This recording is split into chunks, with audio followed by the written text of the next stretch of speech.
So what's going on, guys? My name's Violent. Welcome to GRIZZombies. Today we're going to be covering a little bit of Infinite Warfare. First off, Jason Blundell was credited in the campaign.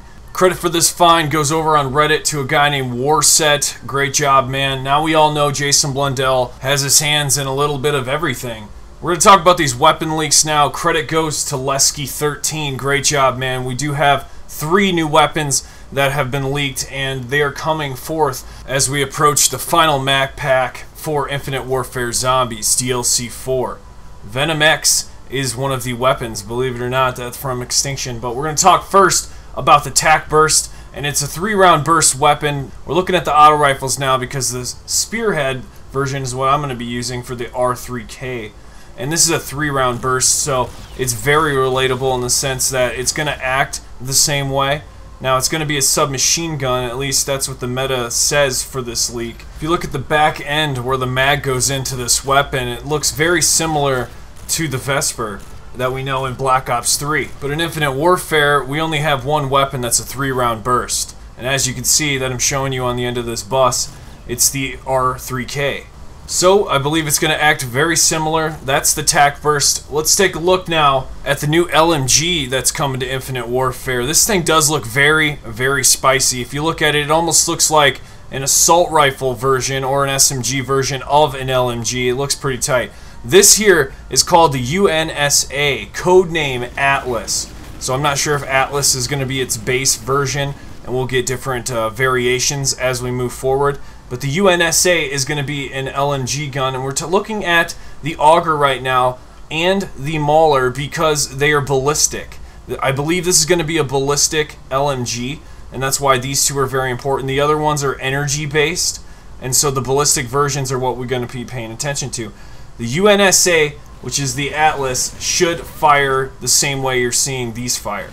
The fire rate should be somewhat similar. So pretty much all that we want to take from this is that it's going to be a ballistic weapon, not an energy-based weapon, and that's our LMG that's coming. Moving forward into the final part of this leak, it seems that the Venom X may in fact be in the launcher section of the weapons kits. Now this is up for debate right now because it may be a wonder weapon in the upcoming map pack for DLC 4. Now I've talked with Greg FPS, I've talked with Dame in that game, and it seems that we just can't make a final decision as of yet. So we're going to leave this open-ended and say this is either going to be a wonder weapon or it's going to be a launcher. It's going to be a launcher slot in the weapons kits. Let me know what you guys are thinking down in the comments below. Now, Greg was nice enough to lend me his footage. He recently went back into Extinction and beat all the DLCs himself, but he had the help of Luna and a few other people. But he did go back in and got some really good gameplay of the Venom X, so that's what you're going to be seeing on screen right now. If you care at all to check out the Easter egg playthroughs as they went through and did it, there's a full playlist down below that you can check out for Greg FPS. Now it's very relatable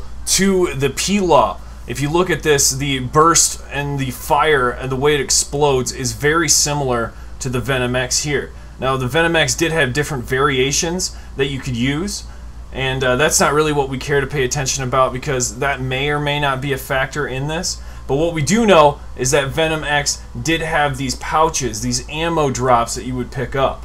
And the wonder weapon in DLC 3, the MAD, when you got your hands on that, when you were trying to upgrade it, how would you get ammo? You'd go refill it at these green bulbs that are around full of acid, and that would give you ammo. So we have a similar feature like that already in DLC 3, and I imagine that's going to be brought forth into DLC 4. But as for where it stands right now, I'm still going to wage between a wonder weapon and an actual weapon that shows up in the weapons kits. You know, I'm not gonna push it in a direction that might not be true when we really don't know at this point. So it's a matter of knowing the information, and we know it now. And this video is all about building expectations. So now that we have some sort of a guideline as to where we're going, what's coming up next is probably the question all of you are wondering. Well, we know that DLC 4 is on the rise. We know that marketing is coming up soon for that exact map pack, DLC 4.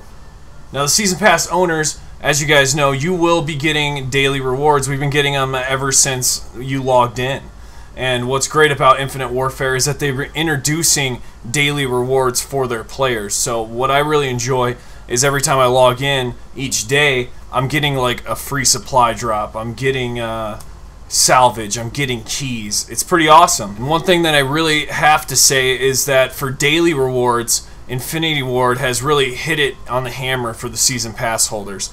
It's actually worth it having the season pass. And I guess I always recommend buying the season pass right when you buy the game or a few months into it, because money gets tight. You know, as these DLCs come along and you got to buy them one by one, you may be running out of money, and that's a big problem when that's happening, because it inflicts your ability to download it when you need to, and pre-downloads are important, and season pass holders, they're heavily rewarded on that end. We get a pre-download early, days in advance, so when it releases right at midnight, we're ready to play. And I know, it's not always at midnight, but times fluctuate wherever you are in the world.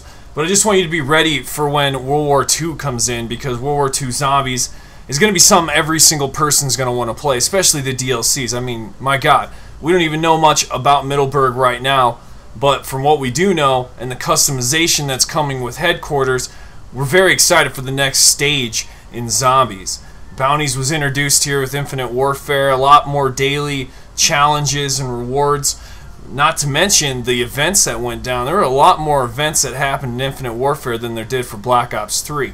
Black Ops 3 was a great milestone, and Infinite Warfare used this time where there isn't as many people playing the game to experiment, and those experiments have been successes and some of them have been failures. If I was to argue where Black Ops 3 has been failing compared to Infinite Warfare, I'd say in camos, definitely. The camos that you saw in the Days of Summer, everyone was able to really get with either the free gift or by spending 30 keys to continue to opening these gifts, and you were able to get these camos. Now, think about Black Ops 3. They had what? The Bloody Valentine camo and the Charm Irish camo, and what? You had to spend COD points and grind crypto keys for a chance at getting it, and that sucked. I know at the end of those events for DLC 3, people walked away from the field empty-handed, and just felt depressed, man, because it was just felt unfair. And you could tell it was a money grab, but hey, DLC 5 Chronicles didn't lie, and that set the new map for where Zombies is at currently in Activision's eyes. They know that Zombies is just as competitive when it comes to making sales as Overwatch and Destiny 2, which are the other largest titles that Activision owns. Now there's going to be taking some format moving into the future, especially with the new social space. So there's a lot of things that are going to be related to these two titles, Overwatch and Destiny 2, that a lot of us need to get used to.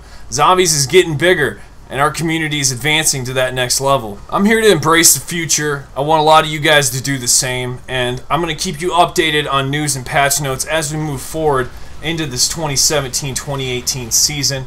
Infinite Warfare is going to be strong all the way through into the beginning of World War II Zombies, and then we will make the switch. I believe updating for Infinite Warfare and the Season Pass holders beyond World War II when it starts is very important as well. So I will be here for you guys post-launch as well. So be sure to subscribe. And if you're new, let me know that you just subscribed. I'll welcome you down in the comments section. Let me know your thoughts on these new weapons that are coming to Infinite Warfare. Do you think they're going to be good? And what about the VENOM X? Where does that stand? See you in the next video. Viollent out.